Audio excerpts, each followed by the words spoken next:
What's going on, guys? My name is Triforce Diction. Welcome back to another COD mode video. So today we're going to be talking about the newly released weapon for this season. So in season 7 we do have the introduction of the Striker 45. So this is the brand new SMG straight from Modern Warfare 2019, and I think this was actually supposed to kind of mimic the UMP 45 from the original Modern Warfare 2 back all the way from 2009. Or from what I understand, I think this was actually like an American-made SMG that was kind of supposed to be an alternative to the UMP 45. So a bit of interesting trivia right there, but yes, nonetheless, this weapon did come from Modern Warfare 2019.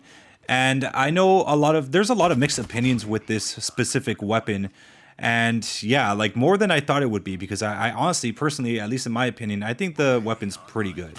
Of course, that's just me. A lot of people obviously think that this might be one of the worst SMGs to be released within this game, but I don't really know if that's completely true. The truth is, in most cases with guns, especially, beauty is in the eye of the beholder, so sometimes it may work good for some people, it may not work well for others. But based on leakers on duty, they did mention that, you know, it's kind of like a GKS, but a little bit weaker, obviously, with bullet speed, with a much worse recoil pattern, which is, I don't really think it's actually true. I think this one's a little bit more stable. It really only starts shooting up in recoil if you keep, you know, firing for too long. But for the first few shots, I mean, it's pretty well controlled. Honestly, it's not going to stop me from using the GKS or anything like that. I'll still use that weapon. Obviously, I have legendaries for that and I want to use them.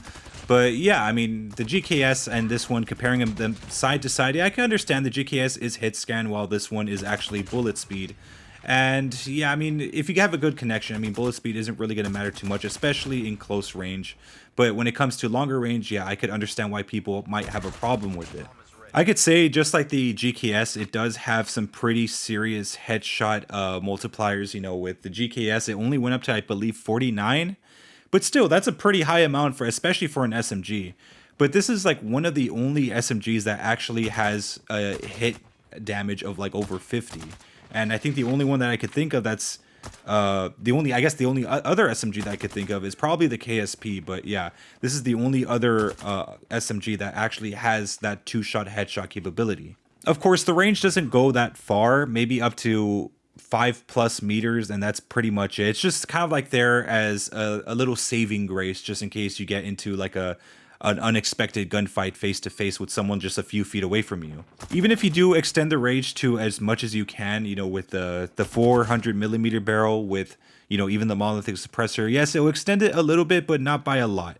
But just like the GKS, this one also does have some 3-shot potential, almost around the same. Maybe there's a few multipliers out there that kind of keep it from making it a complete 3-shot kill from close range, but it's still kind of doable. But for the most part, especially if you're in medium range, you're going to be able to do at least like maybe 30 to 20 some damage, enough to be a 4-shot kill. Unfortunately, from what I've seen, it also does have a negative multiplier on the legs. So if you do hit in the legs, you are going to be doing weaker damage. So, you know, you might shoot in the body, that would be like 30+ damage, but if you do shoot on the legs, it'll go down to 27. This is kind of important, especially if you're trying to shoot someone at a longer range. So now let's talk about the features of the gun. So it starts off with 25 bullets and it could be extended to 45, but there is an alternative ammo conversion, which is basically a 12-round, 2-round burst mag, basically making the gun a lot stronger, giving you a bit more 2-shot potential, but not by a lot. It's not really that useful as of right now, and if anything, like, it's very useful only like in really, really close ranges. But for what it is, it does have a lot of downsides that are kind of something that you may not like. I mean, it has recoil downsides, horizontal and vertical, as well as, you know, range downsides, I believe, as well as I think also bullet spread. So yes, it's just a whole downside altogether. But I mean, it's not like it doesn't land its shots perfectly. It still lands its shots pretty well, but not as well as you would hope so. For now, I think that attachment's more of like if you're feeling daring. But it's not really recommended. I just recommend just using the 45-round mag. So let's actually talk about the iron sight now. So some people like it, some people don't like it. For me personally, I don't really care. Like, since I kind of got the iPad, I might not be able to get the legendary skin for this gun. So, I mean, you know, the epic skin from the Battle Pass does have a pretty decent iron sight, but even then, I don't really think it's going to make too much of a difference anyway, at least for me. But I know a lot of people don't really like the iron sight for this one. you can't really make anyone, you can't make everyone happy with it, you know. Like some people might like it, some people won't. Some might put like a red dot or a tac scope or whatever the case may be, but for me personally, I do like it.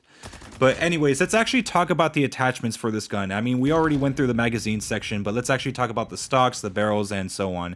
So as for the muzzles first, obviously it's the same stuff: tactical suppressor, monolithic suppressor. This is a Modern Warfare gun, so there's no Black Ops attachments, no firm grip tapes, no task force barrel or anything like that.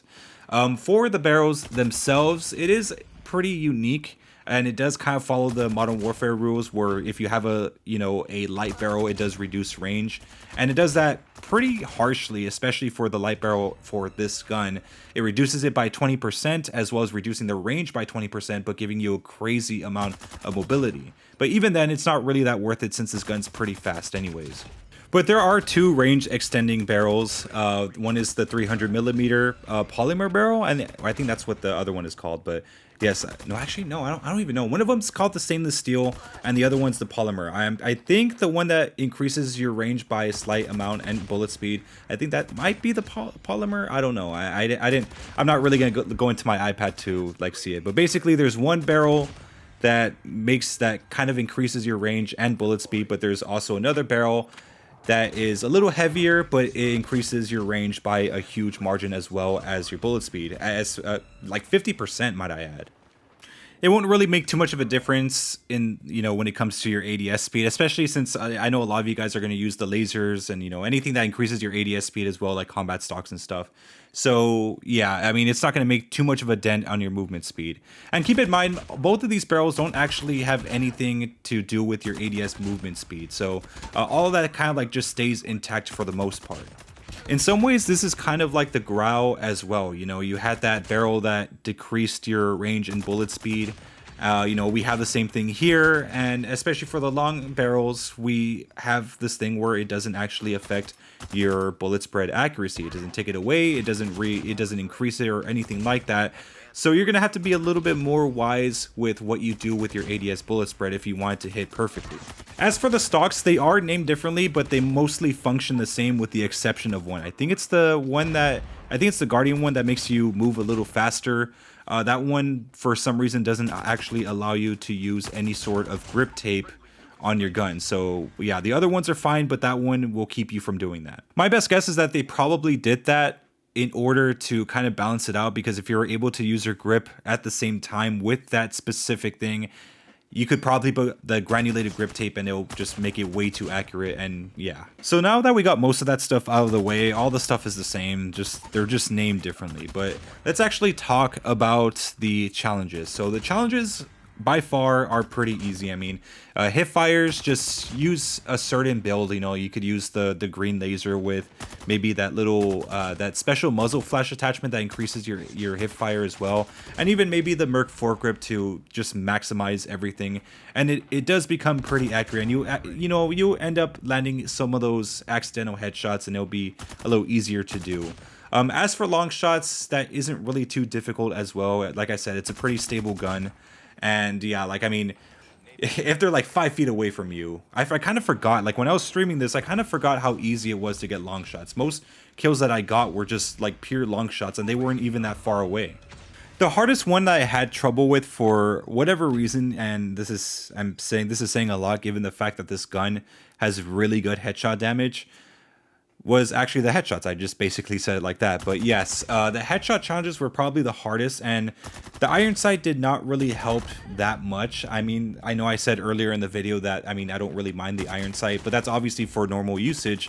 But when it comes to getting headshots, it's a different story. It's a little harder to do, especially if you do use the ADS FOV function, where, everyone is a lot smaller, but when you ADS, so it's a little harder to hit in the head, I will admit. But when you do use like a red dot sight, maybe a tac scope, it does help immensely. And plus you could also use the Shock RC to help with those headshots anyways. But for some reason, at least for me, I mean, it was just my luck. It took me longer than I'm proud of. I mean, my friend got it through pretty quickly, but me, it was a different story. Also, if you are doing the no attachment challenge first, I do recommend putting on the ammo box, because like I said earlier in this video, that this weapon only comes with 25 bullets. So yes, that's just something to keep in mind. So like I said, this weapon is not hard to get your completionist camo is done. It's pretty simple. Some of you might have better luck with the headshot than me, but yeah, it took me way too long. But yeah, I mean, I actually had to use the shock RC, like I said, and normally I don't, but in cases like this, I kind of had to because it was just, yeah, I was stringing it along for far too long. But yes, the real grind usually just comes through the, the diamond camo challenge. How long can you mentally stay in shipment and, do the entire diamond grind before you lose your mind? That's actually kind of where I'm at right now. I'm just like, I'm completely like dead. And like, I have like, I think 10 more games to go. I'm at 110, but yeah, I mean, it's not taking too long. Most of these lobbies haven't been like too frustrating with the exception of the bots just spawning behind you or just looking at you through like the universe. But yeah, so far this gun's doing pretty well. Obviously, when I use it in just normal situations like in other maps, I will make the diamond video there because I want, like, I know I'm using it just in shipment, but yeah, anyways, I hope you guys have a wonderful day. Make sure to leave a like, make sure to subscribe for some more COD mobile content. I'll see you guys next time.